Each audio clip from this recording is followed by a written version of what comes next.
नमस्कार मित्रांनो, मी आपल्यासाठी अजून एक मजेशीर पझल हे मॅथमॅटिकल पझल घेऊन आलेलो आहे की ज्यामध्ये आपण तुम्हाला दिसतंय त्या पद्धतीनं मांडणीमध्ये एका बाजूला 4 ग्लास दिसतात तर एका बाजूला 3 ग्लास दिसतात, ज्याची बेरीज 1 2 3 4 येते आणि एका बाजूची बेरीज ही 3 येते.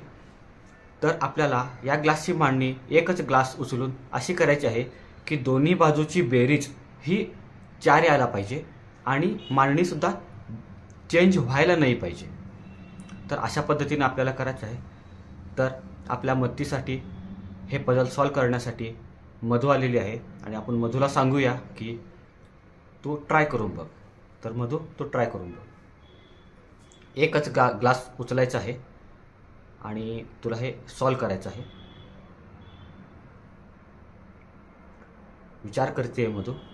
मधूने एक ग्लास उचललेला आहे, पण या बाजूला 4 झालेला आहे, पण या बाजूला 3च झालेला आहे.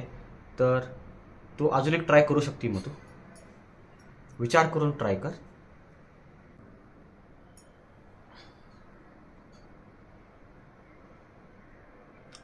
एकच ग्लास उचलायचा आहे हे लक्षात राहू दे.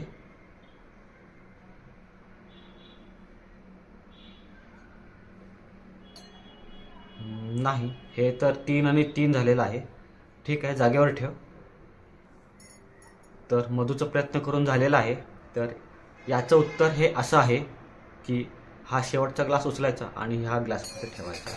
तर हे 2 3 आणि 4 इकडं 4 झाले आणि इकडं पण 4 झाले, म्हणजे ह्याची बेरीज 4 आणि याची बेरीज 4 झालेलं आहे. हे या पझलचं उत्तर आहे. धन्यवाद मित्रांनो. जर चॅनलवर नवीन असाल तर सबस्क्राईब जरूर करा. धन्यवाद.